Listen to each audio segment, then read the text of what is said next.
On recognising a potential patient, the patrol member notifies the captain, who then calls for support and commences the rescue. The patrol captain will select the most efficient method of rescue available and send the most competent rescuer into the water. That rescuer is to choose the quickest route to the patient.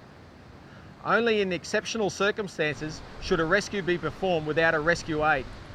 To evaluate the risk and method to use in a rescue, the lifesaver needs to assess 1. The surf conditions, 2. The patient's condition, 3. The equipment available, and 4. The human resources available.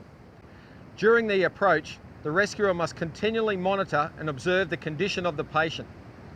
How the rescue is carried out is largely dependent on the patrol captain's ability to quickly assess the situation, decide the rescue equipment to be used, decide which members will perform the rescue, decide whether backup facilities are required, and calmly and efficiently supervise the whole operation. While some members of the patrol are performing rescues, it is vitally important that remaining members continue to observe the other swimmers in the flagged area. There may be another person in trouble in a matter of seconds. The patrol captain is in charge of all rescue situations. He or she will make the decisions and coordinate the operation. When a patient does require resuscitation, the patrol captain should recruit additional club members to assist, assign someone to crowd control, and ensure the patient is provided with appropriate shelter. For any rescue, the patrol captain's responsibilities also lie in notifying the command station of the situation. When notifying the command station, he or she must remember to include the 4 Ps. Position. For example, inside the flags, 20 metres south of the flagged area. 2. People. How many people, approximate age and gender. 3. Problem. What happened? And 4. Progress. What has been done already?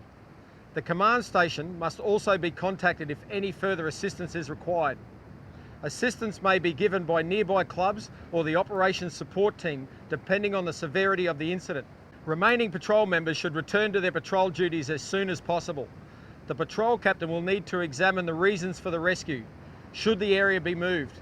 Could it have been avoided with more preventative actions? Does the beach need to be closed? If the rescuer requires any further assistance, either bringing the patient back to shore or once they have reached the shore, they must signal for the rest of the patrol to assist. If all patrol members are required to assist in the treatment of a patient on the shore, the flags must come down and the beach closed until the incident is over. At the completion of a rescue, the equipment used should be checked for efficiency and cleanliness. Recording the necessary information in patrol logbooks and incident report logs is imperative to ensure the ongoing research conducted by Surf Life Saving Queensland is as accurate as possible. Important information must be recorded immediately. Assuming that you have a choice of rescue methods, you need to understand the risks involved in each method to be able to evaluate accurately which type to use. Rescue without equipment, tube rescue, board rescue, IRB rescue, jet boat rescue, rescue watercraft rescue, and bodyboard rescue.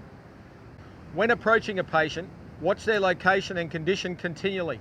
If the patient is conscious, begin to talk to the patient and reassure them as soon as you are within earshot. Tell the patient that you will need to touch them and what you are going to do.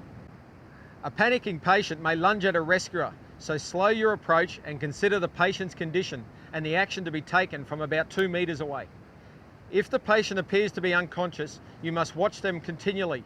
Speed is essential, as the patient may have stopped breathing or may cease breathing in a matter of seconds. If you have seen the person go under, the approximate location of the sighting must be noted. This will reduce the need for a time-consuming search. If bubbles are present, they give some indication of the position of a submerged person. The strength of the current must also be considered. Where the person in difficulty can be seen under the water, the lifesaver should perform a head-first surface dive. Where the water is murky, it is safer to perform a feet-first dive. On reaching a submerged person, you should get into a position close to the head of the person. Grasp the person under the armpits.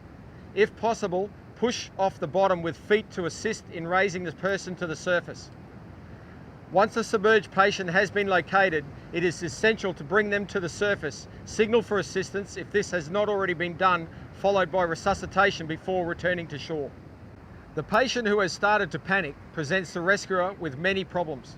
The principal one is an attempt by the patient to grab at the rescuer. The parts of the rescuer's body most likely to be gripped are those above the water, that is the head, neck and shoulders. It is essential that you be able to release yourself and escape from a panicking patient. Release techniques rely on the fact that swimmers who think they are about to drown do not wish to put their heads underwater. In the release and escape, it is important to remember that you are not attempting to lift the patient out of the water, but rather to push yourself under the water and away from the patient. A rescuer may meet a variety of situations while helping a person in trouble. All rescues involving white water should be regarded as being particularly critical for the patient. By showing initiative and resourcefulness in employing rescue techniques, rescuers can overcome the many difficulties and hazards associated with surf and sea rescues. Being able to use the most effective method of rescue in the prevailing conditions comes from experience and training and is the trademark of the efficient lifesaver. The rescue methods highlighted are the preferred options. Flexibility, however, is the key to a good rescue. Keep in mind also that all floating items can be considered as rescue aids. Their use is strongly encouraged should no standard rescue equipment be available.